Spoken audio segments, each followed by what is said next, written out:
Happy to say that Wall Street powerhouse Joe Grano is here with me to talk about his friend Dick Fuld and the financial crisis hearings in general. Joe, considered a legend on the street, yeah, sure. The chairman and CEO, I know you must blush when people say that, right? Chairman and CEO of Centurion Holdings and also the former CEO of UBS Financial. Joe, great to have you with us. And how timely, of course, to talk about Dick Fuld. Let me just, for our viewers, I know some were captivated by what was going on yesterday at these crisis hearings, particularly when Fuld took the stand, essentially. I want to just play for you one thing that he said during these hearings. Sure. In retrospect, the big mistake that was made was that Lehman as a sound company was mandated to file for bankruptcy. So you heard that theme a lot. There were mistakes by Fuld. There were mistakes made. The government could have done more for Lehman Brothers. The critic, of course, would say Fuld did not admit enough of his mistakes, of his own mistakes.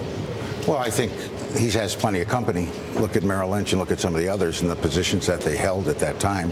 I think you also have to recognize that the week before he declared bankruptcy, Paulson came out and said there'll be no bailout, and the counterparties had plenty of time to react to Lehman's demise. So I think that there was an error at that moment that the government was not going to intervene. So I think he was in a position where he couldn't win any ties, even if what he had to say just now was accurate. Right, but I mean, but you can't excuse, though. I mean, Lehman stands out because it didn't get the bailout, but you can't excuse the conduct at Lehman, just as you can't excuse what happened at Merrill or Goldman or anywhere else that the same mistakes were made. I totally agree. This conversation about too big to fail should be a conversation about too big to create a systemic risk, because one individual can create a systemic risk. If they take that approach, you won't have the kind of leverage and the concentration in inventories that Lehman and others had. Right. You've talked with Dick Fuld since the collapse? Oh, yes. I mean, I haven't spoken to him in a couple of months, but we still remain friends, yes. And does he seem to be in denial? No.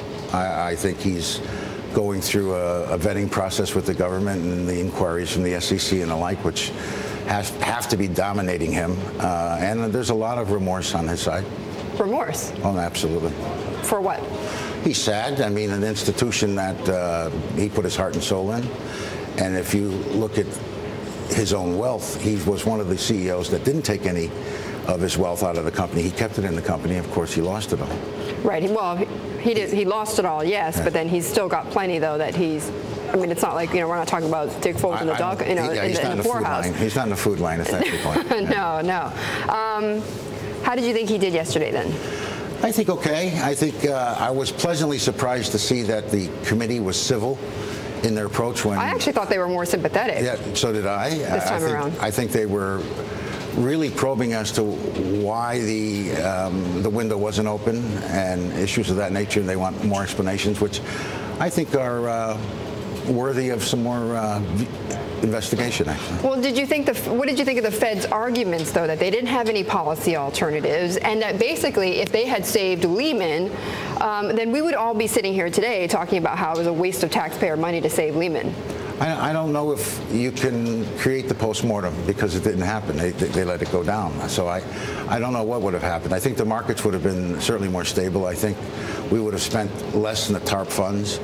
Or if Lehman were allowed to have a more orderly bankruptcy rather than a fire sale, which the counterparties insisted upon, I think we would get a lot more value out of those assets. And you think the fire sale? I mean, in your books, in your book, you talk about you can't predict a hero, and a lot of people are trying to predict who are the ones to blame here. Would you say, though, that the government is to blame for basically the fire sale of Lehman? Partially to blame, but look, the whole situation, there's a lot of complicity. The Congress, the rating agencies, the AAA securities that weren't AAA. But I can't excuse Dick or other CEOs who allowed for over-leverage and over-concentration. To me, that's not defensible.